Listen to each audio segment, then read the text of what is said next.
Hi guys, welcome back to my channel Lush Gardener. In today's video I will be repotting this Agavoides that has been in this small pot for a very long time.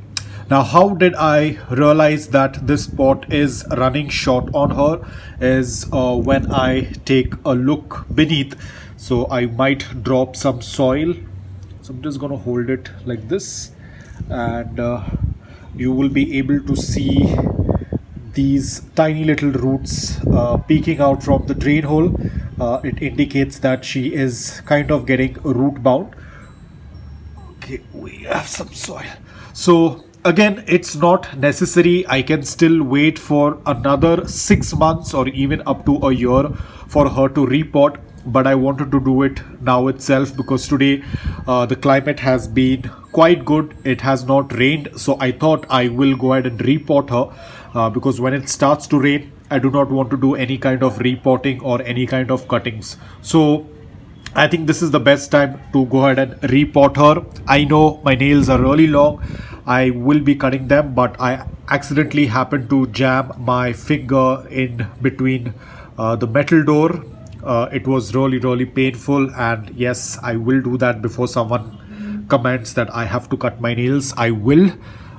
It's just that because of slamming the door on my finger, it was very sensitive and I didn't want to do anything about it. So now coming back, I will gently try to take the succulent out from the pot. You can see it's very loose, very porous soil, so the succulent comes out very easily. We'll slowly try to take it out, and there we go. Okay, I think I'm going to clean this up later on.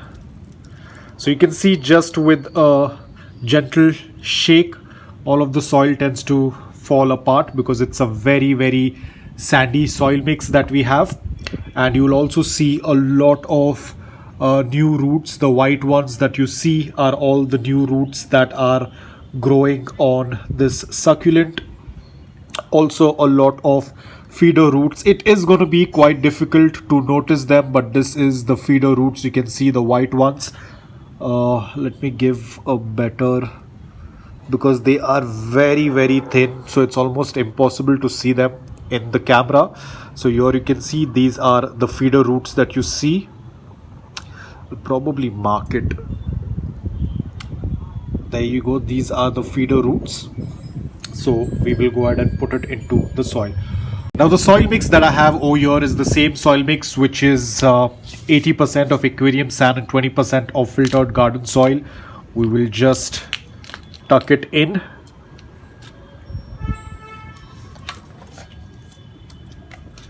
And I think this should be good enough. I can use the same soil from my previous pot to kind of fill in the upper layer. Always ensure that the roots are completely inside the soil, because yes, there are chances a succulent can get rotted if the roots are not properly placed inside the soil. This is something that I've recently learned. I will clean this up later on. And here we go. We have repotted our succulent. Of late, I have been using these containers and they are working out really well. I'll try to show you over here, as you can see. So they have been working out really well. I use this for a large succulent, medium succulent, and it works out really well. Not very large compared to the previous pot, but good enough to give a new growth to this beautiful Agavoides. So no watering as of now. It's going to be kept away from any kind of watering. I can of course offer it direct sunlight because that's where the plant was. I'm going to keep it in the same location. The only change that we have made is we have increased the pot size, whereas the soil and the light is going to remain the same. Watering will be done maybe after 3 weeks or maybe after 4 weeks, because the succulent is very well hydrated. There is enough water in the leaves, so we do not need to be worried. Also, if you notice, this is also something that I wanted to share. Usually a lot of people tend to pot their succulents and they do not have enough space. So every succulent pot that you have, whenever you're using it, ensure that it has some distance from the edge of the pot to the succulent leaves. This will help the succulent do better because there is going to be a good amount of air circulation. So this is how I tend to measure it. So you have this half finger of space in between the succulent and the edge of the pot. This tends to work out really well because at times I have seen people using pots with narrow mouth or narrow opening, due to which the succulent is not very happy because there is very restricted airflow. So always go for a pot that is a little bit wider than the succulent.